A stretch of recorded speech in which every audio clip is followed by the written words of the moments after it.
Being compliant is just straightforward. Being maliciously compliant? Well, that's another story. Welcome to this episode of Malicious Compliance. Our first one is from DodoHead974. So I'll start by saying that this story is not mine. It is my parents' next door neighbor of 20 years. Background: my parents and their neighbor bought homes in an up-and-coming part of Florida 20 years ago.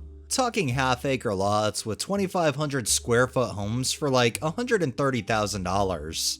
Our neighbor's home was a little smaller than my parents', no pool, and over the 20 years, the only thing done to the house was a new roof. Nothing else had been changed. Everything was still the original. Appliances, paint, AC unit, cabinets, tile, and carpet. I wish I could say she took care of it and never needed to change things, but that wasn't the case. Our neighbor's house looks 20 years old. Well, she is a widow, and the house is huge for just her, so she decided to sell and take advantage of the market. She listed it for $400,000. Despite her never having put a penny into it, the house goes on a bidding war, and the top bidder is an investor from California.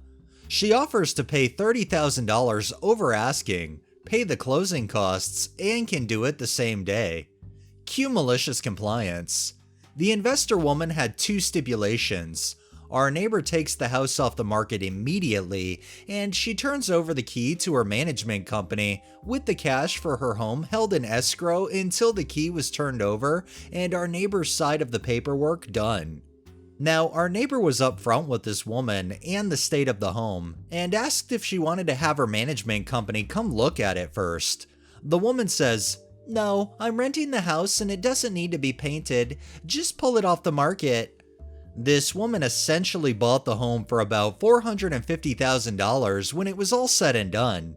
So our neighbor immediately goes to the management company office with her realtor, signs her paperwork, hands over the key, and gets a check for the home.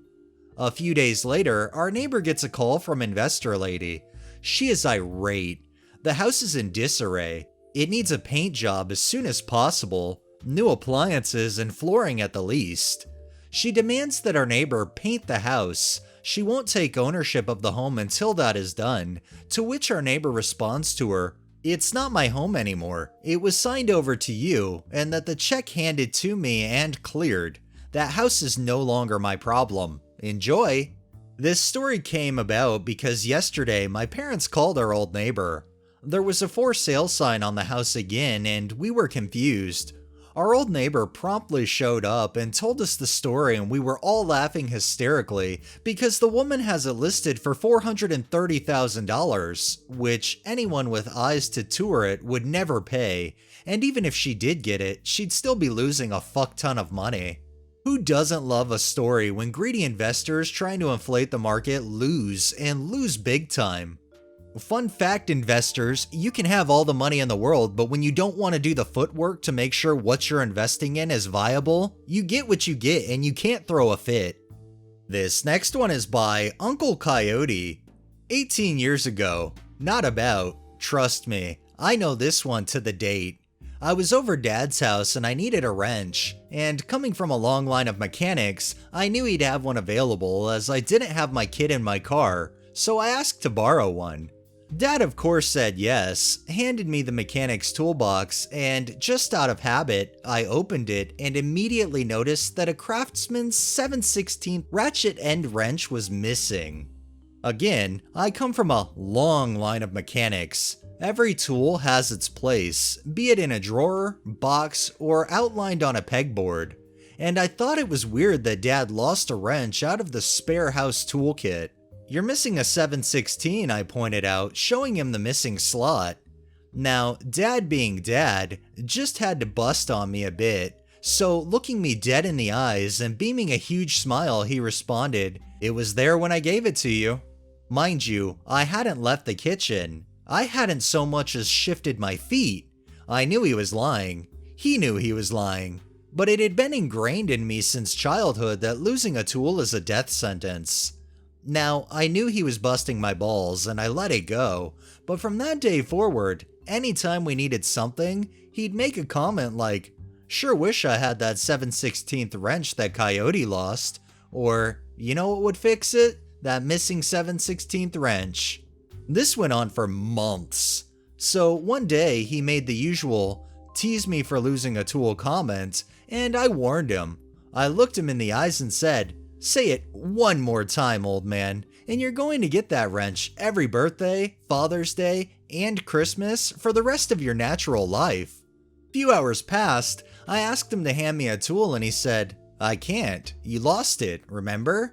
I laughed and played it off, but it was on. And that was 18 years ago.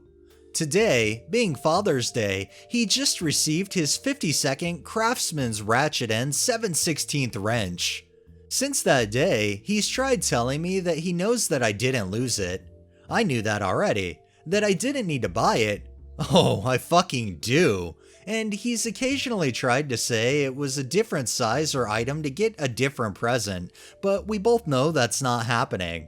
They're everywhere. Every coffee can, junk drawer, cabinet, toolbox, pegboard, or spare nail in the house and garage contains a Craftsman's 7/16 ratchet end wrench. You know how they say you're never more than 8 feet from a spider?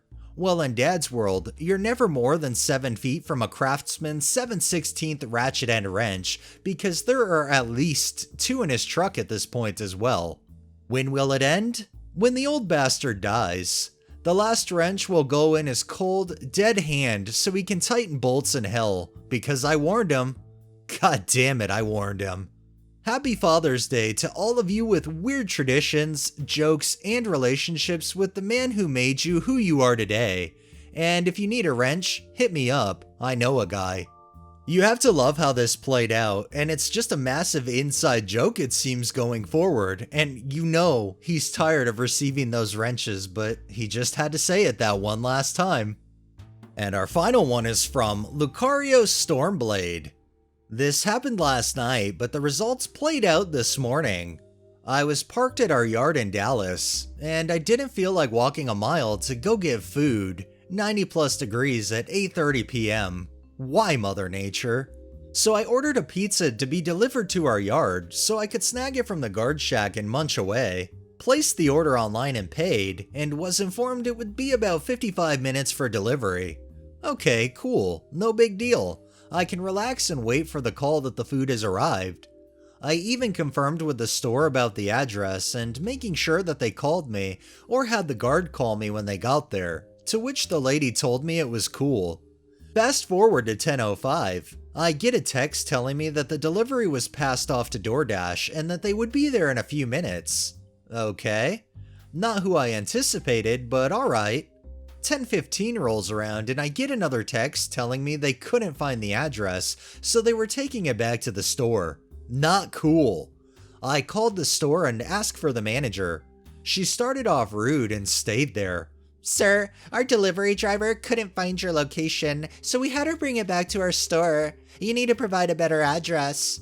Excuse me, ma'am, but when I spoke to the manager around 8:45, I was assured that the driver could find this location, and was even assured that the driver would call me should any issues arise. Now, since I'm out on getting food, can I get another driver to deliver it, or get a refund? I'd explained. "Well, we're about to close for the evening. It's not our fault that we can't find where you're located. You should have given the address clearer. As for a refund, I'm afraid we can't do that as we attempted delivery and was unsuccessful. If you want, you can call corporate and take the issue up with them. Good luck." Click. The snarky undertones came through loud and clear. Oh, it is on.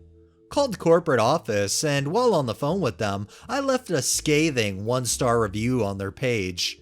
Corporate lady was the complete opposite of Snarky B at the restaurant. She assured me that it would be dealt with and she would get to the bottom of things. Fast forward to this morning. About 2 hours after I posted this, I get a call from that same store. It was a manager that came in to see my scathing 1-star review on their page, and an email from corporate demanding that the manager from last night lose her job, and that I, the customer screwed over, get a full refund issued immediately. Aftermath, a lady did lose her job. I got the full refund, plus an additional $40 in coupons, and was told that if I order from that location again, they will see to it that my instructions are followed precisely, and not passed off to someone else. Never mess with the driver and his food, or bad things happen, like you find yourself jobless. I would say I feel bad for this manager, but this manager had every opportunity to make things right and they just chose not to, so effectively what they did was steal your money. And it does make you wonder if the manager did the refund, but the refund went into their pocket. Because shady is as shady does, but hey, at least corporate got to the bottom of it. Alright, that's enough maliciousness for the day. Well, that wraps up this episode of Malicious Compliance. If you liked the video, please drop a like, share my content on all of your social media, subscribe if you haven't already, and make sure to hit that bell so you're notified every time I upload, and drop a comment down below. It really helps with the algorithm and helps new people find my channel. Thanks for watching, thanks to my patrons, have a great day and stay safe out there.